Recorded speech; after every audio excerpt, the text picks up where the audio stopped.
Okay, let's see how long I can actually do this video before my dogs lose it, because my dogs have been stressed out all day ever since my hellscape neighbor moved out, like I mentioned in my previous video.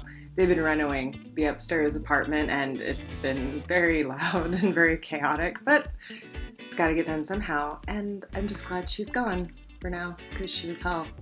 Anyway, I spent time this evening watching a movie that really kind of flipped me out a lot, for a number of reasons, mainly because I feel like I swear that I've seen it. Like, I vaguely remember Omar and Angel from like when I was really little, those characters, and I'm sitting here being like, that's weird, because somebody would have had to have like a VHS of this or something, and I'm just like, how? Anyway, so I watched Rock and Roll, which I guess, according to the interwebs, it is known as like something else. Oh, what is it? That's what it was. It's known as Ring of Power outside North America, which was weird because I went and I talked to my dad about it. Like, when I saw it on my YouTube like recommended video list, I should tell you something about myself. My father was kind of like, "Oh, you mean Ring of Power?" And I was like, "No, it's called Rock and Roll." But now that I'm looking at Wikipedia, and that's what it says. So my dad, for some reason, knew it as Ring of Power, which is what it says it's known of outside North America, but we live in the United States, so I don't know why he knows it as that. I guess it came out in, it was early 80s, 1983. My dad said that he actually went to go see it in the theater. My dad, I think, did see some other movies that were similar to this in the theater as well, which were more like adult animation films. I don't know if he saw Heavy Metal. I do know that he is aware of Fritz the Cat. So, yeah. It was really interesting. What kind of got me in on it was the fact that it had people from like Cheap Trick and stuff in it. And, oh god, yeah, that's what I thought. The pop group Blondie. I thought that was who that was, and then, okay, so they did use songs. I was gonna say, it sounded like they used Earth, Wind, and Fire, and yeah, they did. Iggy Pop, okay. So, yeah, it is a cult classic, right? Like a lot of films that are adult animation ones, especially here in Western animation, whatever. And it's kind of sad because honestly, like, I wish there was more sometimes. As for Rock and Roll itself, it was so strange. Like, again, like, it was eerie for me because I felt like I was born in 89. Okay. And this came out in 83. So it makes me wonder if, like, in ComSource Video in Salinas, California, if there was some copy of this movie somewhere. Or I was over at somebody's house maybe as a really little kid and somebody was watching it probably when they shouldn't have been. And it wasn't even, like, that bad. I mean, like, yeah, there's drug use in the film, and clubbing and sexual, you know, things that are sexual, okay? But like, us Americans, people here in the United States, we're really weird about that, and for me anyway, I don't see it as like, anyway, I don't see sexuality and sex-related things as something being that you need to, like, I don't know, just like, you don't need to freak out about it. Like, I think it's actually more disturbing in my country that people are like, willing to let kids play games that have like endless amounts of violence, and it's like somebody is feeding their kid like at the mall and her breast is exposed and everybody sexualizes it and loses their mind. So that's kind of how I feel. And this is the thing too, it's not that I'm against violence in media and that kids shouldn't be playing it either. I kind of am also just kind of like, yeah, well, people are gonna learn anyway, so I'm one of those, okay? My family, however, was not. So that's how I know, like, growing up, my family was not like that. So I know, like, it's weirding me out. I must have seen this on video or something at somebody's house, maybe when I was really little. Because I swear I remember Omar. And I definitely remember Angel. And I remember the lips of Mock. So if you've never seen Rock and Roll, the dumbed down premise basically has been kind of Rockstar Mock, pop star, whatever, rock, okay, rock star. He, he's having a crisis, okay, in his career because he's getting older. And I guess he decides to try and fix that by using a computer program to help him decode some melody and find the right voice for singing that melody in order to summon a demon, and that's, you know, like, gonna solve all his problems somehow. And of course it has to come from, like, a girl. Of course the demon needs to be summoned by a girl named Angel, because why not? Who happens to be a member of another band that Omar is part of. And Omar is, like, the classic I, my, me, bandmate. He's a tool, okay? He's just a royal tool. And I have a lot of mixed feelings about their relationship. The other bandmates are fine. They're like the more like the nerdy type, which, I mean, anyway, yeah. So that I liked, like their dynamic together was kind of interesting. Definitely that kind of like angsty, drama of having somebody be like, well, I'm the whole band kind of shit is fucking amusing to watch just as much as it's fucking painful. Like, it is fucking painful. Omar is a twat. He is, like, a lot of the time I'm just like, really, bitch? Really? Really? You're gonna leave? You're gonna go off stage before you finish a fucking... Really? Really? Okay. I see what kind of asshole we are. So... yeah. The main characters are likable, okay? They're likable, they're doable, it's fine. I love them. The animation was something I did want to talk about, given that, again, like on my channel, you'll notice that I like animation in general. I just did a video about Klaus recently on Netflix, which, by the way, is 2D animated, and it is amazing, okay?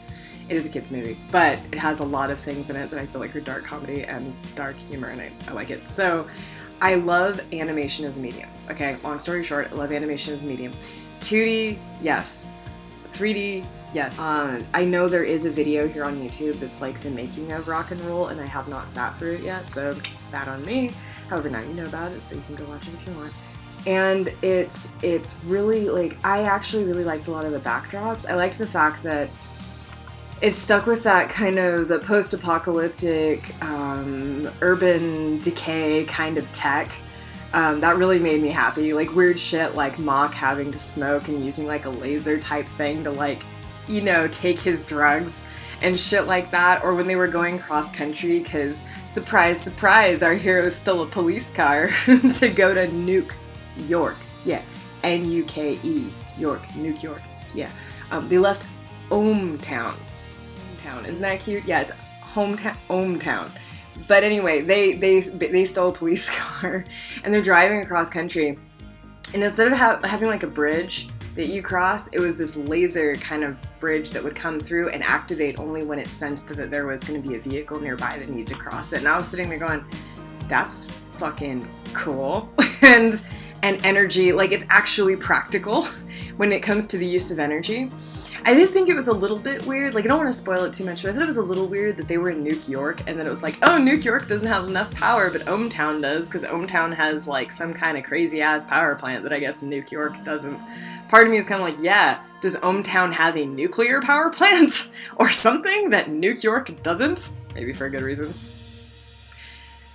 I don't mean to make a joke there, that shit's really serious. But, like, that, yeah, that was weird. I did appreciate the club scene as far as, like, I was kind of watching it being like, okay, I'm sober and this is interesting.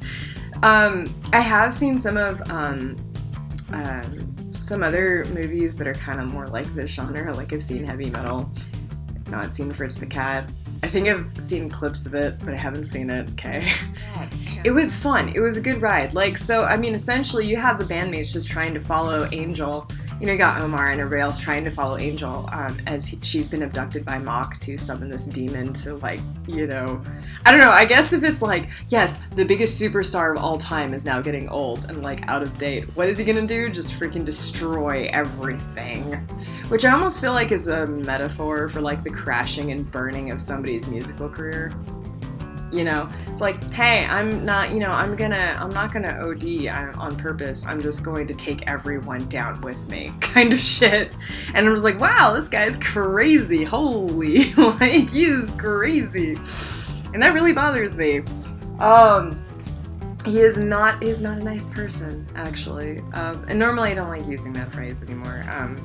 But yeah, like, and by that I mean crazy. I try to stay away from it. But yeah, he's really whack. I said whack. He is, though. He is. He's very weird. And I saw like some of the comments like when I was looking at different clips on YouTube, and yeah, it is kind of it does seem like Mach is based after David Bowie a little bit. But I feel like he's just like this interesting amalgam of just everything, of like all the weird things that. Like, even his lips were kind of horrifying. I'm not going to lie. I was watching it and I was like, what? Why would you do this? This is an interesting stylistic choice. Like, I'm not saying it wasn't an interesting stylistic choice. It was. And I also think it was interesting because his music, right? His singing talent is of course going away, and he's losing his popularity and his youth, and his lips are like the most exaggerated symbol of that because of the fact he's a singer. It's like they're kind of old, they've lost their color, they're dried up, they cannot enunciate anymore. Yeah, rock and roll was interesting. Would I call it like really easy to follow? Yes and no. It definitely has that feel of when people are putting stuff together, and like initially it did feel more like a hodgepodge, but I think probably about 20 minutes in it definitely started to feel more like a coherent storyline. I think sometimes there's definitely sometimes trouble when you're storyboarding, trying to like link scenes together, especially when you're trying to like illustrate a world that's so interesting and kind of different. I know that a lot of people liked the character Cindy, and Cinderella, and I liked her too. I thought that it was, I'm not sure I always agree about how she was kind of like sexualized, but I also thought it was interesting because they actually gave her like a personality. She was independent. She's like, oh no, they don't understand us new girls kind of thing, and I'm like sitting there going, this is interesting dialogue actually between us girls kind of thing, and I appreciated that. That was neat. And as far as Angel in the end being like looking like the damsel in distress, and she ends up not being that, and it is, I don't want to ruin the ending, but just know that I don't feel like, I was worried that they were going to turn Angel into the damsel in distress character at the very end, and then people I know would argue, oh well, they separated her and her friends are trying to come get her, so she was always that character the whole time. I'd be like, no, actually she was trying to take control of the situation the whole time in different ways that she knew how.